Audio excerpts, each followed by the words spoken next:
नमस्कार दोस्तों। चीन से जिस तरह की खबरें आ रही हैं उससे साफ मालूम होता है कि आने वाले समय में चीन में इस्लाम का चीनीकरण हो जाएगा। जिस तरह से मुसलमानों पर कहर बरपाया जा रहा है उससे चीन की पहचान एक एंटी मुस्लिम देश की होती जा रही है। अभी तक सिंजियांग में ही मुसलमानों पर जुल्म ढाया जाता रहा था, लेकिन अब इसके बाहर भी उसने मुस्लिम पहचान को मिटाने का अभियान छेड़ दिया है। चीन की कम्युनिस्ट पार्टी यानी सीसीपी के एक नेता यह बयान देकर पूरी दुनिया में सनसनी फैला चुके हैं। उन्होंने कहा है कि चीन के भीतर इस्लाम का चिन्हीकरण होना बहुत ज़रूरी है और यह होकर रहेगा। उन्होंने कहा कि सिंजियांग में अब भी कट्टरपंथ और आतंक मौजूद है। कम्युनिस्ट पार्टी के नेता के इन बयानों से सवाल उठता है कि क्या सच में इस्लाम सिंजियांग में कट्टरपंथ और आतंकवाद का चेहरा बन गया है, या फिर राजनीतिक उद्देश्यों की पूर्ति या इस्लाम को बदनाम करने के लिए इस तरह के बयान दिए जा रहे हैं। बयानों के पीछे की सच्चाई चाहे जो भी हो, लेकिन सिंजियांग प्रांत में मुसलमानों को लेकर जो भी हो रहा है उससे किसी के होश फाख्ता हो जाएंगे। सिंजियांग प्रांत में लगभग 16,000 मस्जिदों को ढहाया जा चुका है या उनका ढांचा ही बदल दिया गया है। यहाँ मुस्लिमों को उनकी धार्मिक मान्यताओं को मानने की पूरी आज़ादी तक नहीं, उन्हें उनकी मजहबी मान्यता के विरुद्ध सूअर का मांस खिलाया जाता है। यह सब कम्युनिस्ट पार्टी की सरकार और पदाधिकारियों की देखरेख में होता है। चीन पर आरोप है कि उसने इस राज्य में 10 लाख से अधिक मुस्लिमों को बंदी बनाया हुआ है। इसके अलावा मुस्लिमों को यहाँ सजाएं दी जा रही हैं, उनके पहनावे और जीवन शैली को बदलने के प्रयास किए जा रहे हैं। उन्हें रमजान के महीने में रोज़ा नहीं रखने दिया जाता। ये जुल्म है चाइना में जो कि मुस्लिमों पर हो रहे हैं। ज़रा सोचिए, चीन में इस्लाम पर हमले का कितना भयानक खेल खेला जा रहा है। ऐसा नहीं कि कम्युनिस्ट पार्टी के नेता ने जो कहा वो अचानक कहा, बल्कि चीन में ऐसे हालात हैं और वहाँ मुसलमानों को खतरा है। ये खबरें आम हैं कि चीनी शासन सिंजियांग प्रांत के बाहर भी मस्जिदों को बंद कर रहा है। अब तो निगजियाँ और गांसू प्रांतों में कई मस्जिदों पर ताला तक लग चुका है। चीन अपने एंटी मुस्लिम अभियान के जरिए उनके धर्म को नियंत्रित और मस्जिदों का चिन्हीकरण करना चाहता है। हाल ही में गाजा युद्ध पर अरब नेताओं ने राष्ट्रपति शी जिनपिंग से मुलाकात की थी। इसके बाद एक रिपोर्ट में इस मामले का खुलासा तक हुआ है। ह्यूमन राइट्स वॉच भी दावा करता है कि चीन अपने इरादे के उलट इस्लाम के मान्यताओं को प्रतिबंधित करने की कोशिशों में जुट गया है। इसी अभियान के तहत चीन ने निगजियाँ इलाके में कई मस्जिदों के गुंबद, मीनारें और मुख्य इमारतें ध्वस्त कर दी हैं। इनके अलावा मस्जिदों की संख्या को नियंत्रित करने, उनकी बनावट को चीनी स्वरूप देने और सख्ती से नियंत्रित करने का आदेश भी जारी किया गया था। बड़ा सवाल है कि आखिर इस्लाम का चिन्हीकरण की बात करने वाले कम्युनिस्ट पार्टी के उस नेता की सोच क्या है। वो मुसलमानों को लेकर ऐसा क्यों कर रहे हैं। इसकी झलक यूनाइटेड नेशंस के उन आरोपों में पहले ही देखने को मिली है, जब उसने चीन पर सिंजियांग में संभावित रूप से मानवता के खिलाफ अपराध करने का आरोप भी लगाया है।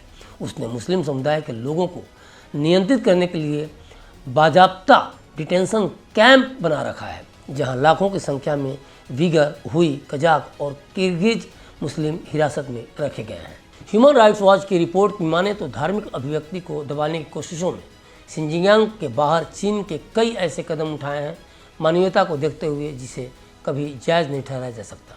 देखा जाए तो कई मस्जिदों में या तो कोई हलचल ही नहीं है, या फिर उन्हें बंद कर दिया गया है, ध्वस्त कर दिया गया है, या फिर इसके धर्मनिरपेक्ष तौर पर इस्तेमाल का आदेश जारी कर दिया गया है। हालांकि चीन में मुसलमानों को लेकर जो अत्याचार हो रहे हैं या फिर कम्युनिस्ट नेताओं के जो बयान आ रहे हैं वह पहली बार नहीं है, बल्कि इससे पहले भी चीन की कम्युनिस्ट पार्टी ने इस्लाम को लेकर विवादित बयान दिए। तो कई बार चीन के राष्ट्रपति शी जिनपिंग ने भी इस्लाम के चिन्हीकरण की बात कही। वह मात्र इस्लाम ही नहीं बल्कि ईसाइयत और बौद्ध धर्म के चिन्हीकरण की बात दोहराते आए हैं। चीन में मस्जिद एकीकरण का खुलासा पहली बार अप्रैल 2018 में एक लीक डॉक्यूमेंट से हुआ था। इस लीक डॉक्यूमेंट को सिंजियांग पेपर्स के नाम से भी जाना जाता है। चीन ने एक आधिकारिक आदेश जारी किया गया था जिसमें स्पष्ट रूप से मस्जिदों में कमी करने, इस्लामी धार्मिक स्थलों के निर्माण, पुनर्निर्माण और मस्जिदों के एक्सपेंशन को रेगुलराइज करने का आदेश जारी किया गया था। चीन का यूनान प्रांत हो या सिंजियांग, हर जगह चीन के विगर मुस्लिमों की दमन की खबरें बाहर आती रही हैं और उनको जबरन निगरानी कैंपों में भी भेजा जाता रहा है। चीन खुलेआम इन कैंपों को री एजुकेशन कैंप बताता है। वैश्विक देशों के मानवाधिकार संगठनों से लेकर अमेरिका, ब्रिटेन और कई यूरोपीय देश खुलकर मानवता की नंगा नाच पर चीन की निंदा कर चुके हैं और करते रहे हैं। लेकिन ताज्जुब की बात है कि कभी भी मुस्लिम देशों की ओर से इन मामलों पर आज तक कोई बयान नहीं आया, बल्कि OIC के सदस्य देश पाकिस्तान, UAE, सऊदी अरब, कतर, ओमान, बहरीन, मिस्र और कुवैत चीन की तारीफ करते नहीं थकते। बीजेपी नेता नुपुर शर्मा की पैगंबर मोहम्मद पर विवादित टिप्पणी के बाद मुस्लिम देशों ने इसकी निंदा की थी। कश्मीर में हिंसा की खबरों के दौरान तुर्की जैसे देश भी टिप्पणी करते रहे हैं, लेकिन जब बात चीन की आती है तो चीन में मुसलमानों के खिलाफ सरकार की कार्रवाइयों के दौरान ये देश चुप्पी साधे रहते हैं। भारत और चीन के मामले में दोयम दर्जे का ये व्यवहार समझ से परे है। अब सवाल उठता है कि कौन है उइगर मुसलमान जिस पर चीन लगातार अत्याचार करता रहा है। उइगर असल में सुन्नी मुसलमान हैं जो खुद को सांस्कृतिक और जनजातीय रूप से मध्य एशियाई देशों के करीब मानते हैं। इनकी भाषा तुर्की है। उइगर मुसलमान चीन के पश्चिमी प्रांत सिंजियांग में रहते हैं। उइगर मुसलमानों की सबसे बड़ी आबादी सिंजियांग में ही रहती है। इसके अलावा उज्बेकिस्तान, किर्गिस्तान और कजाकिस्तान में भी ये लोग रहते हैं। संयुक्त राष्ट्र की रिपोर्ट के मुताबिक 1953 में सिंजियांग में 75% से ज़्यादा आबादी उइगर मुसलमानों की थी, जबकि हान चीनी यानी कि चीन का बहुसंख्यक समुदाय की आबादी महज 7% थी। लेकिन अब यहाँ की 45% आबादी उइगर और 42% हान चीनियों की है। उइगर और हान चीनियों के अलावा सिंजियांग में हुई कजाक, किर्गिज, मंगोल और ताजिक लोग भी रहते हैं। मुसलमानों पर सबसे ज़्यादा हमले चीन के सिंजियांग प्रांत में होता है, जो चीन के उत्तर पश्चिम में सिंजियांग प्रांत है। ये चीन का सबसे बड़ा प्रांत है। यहाँ की आबादी 2.5 करोड़ से ज़्यादा है। इनमें से 1.25 करोड़ के आसपास उइगर मुसलमान हैं। सिंजियांग में कोयला, गैस, लिथियम, जिंक और लीड यानी कि सीसा का भी भंडार है। इसके अलावा यहाँ कॉटन सबसे ज़्यादा होता है। इस प्रांत की सीमा Afghanistan, Bharat, Kazakhstan, Kyrgyzstan, Mongolia, Pakistan, रूस और ताजिकिस्तान से लगती है। 20वीं सदी की शुरुआत में उइगर मुसलमानों ने खुद को स्वतंत्र घोषित किया था, लेकिन 1949 में कम्युनिस्ट पार्टी के शासन में सिंजियांग में भी उसके नियंत्रण में आ गया। तिब्बत की तरह ही सिंजियांग भी स्वायत्त है। इसका मतलब यहाँ का अपना प्रशासन है, लेकिन बस कहने के लिए, क्योंकि ये केंद्र सरकार से ऊपर नहीं है।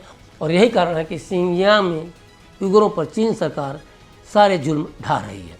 तो ये साफ पता चल रहा है कि चीन के मुस्लिम आबादी वाले राज्य सिंजियांग की बात हो या चीन के दूसरे प्रांतों की, चीन उन क्षेत्रों में लंबे समय से दमनकारी नीतियाँ अपनाता रहा है। रॉयटर्स की रिपोर्ट में भी बताया गया है कि इस प्रांत में उइगर मुस्लिमों पर अत्याचार होते हैं। मुसलमानों पर चीनियों का ये अत्याचार कुल मिलाकर ये बता रहा है कि बात चाहे इस्लाम की हो या बौद्ध धर्म की या फिर ईसाइयत की, चीन में किसी भी धर्म को वहाँ की सरकार फलने फूलने नहीं देना चाहती। और इसके पीछे उसका मुख्य मकसद ये है कि वह अन्य धर्म को इस तरीके से डिज़ाइन करे कि चीन की कम्युनिस्ट पार्टी के लिए ये फायदेमंद साबित हो। और अगर कोई धर्म वहाँ की सरकार और कम्युनिस्टों के लिए फ़ायदे का सौदा साबित नहीं हो सकते तो वहाँ उस धर्म का खात्मा कर दिया जाएगा। कम्युनिस्ट पार्टी का भी कहना है कि लोग धर्म से ऊपर पार्टी को रखें। तो ये था चीन का इस्लाम के प्रति नज़रिया। आपने देखा कि किस तरह से चीन में मुस्लिमों के प्रति, इस्लाम के प्रति जुल्म ढाया जा रहा है। तो अभी तक के लिए बस इतना ही। मुझे दीजिए इजाज़त और देखते रहिए क्लिक इंडिया। शुक्रिया।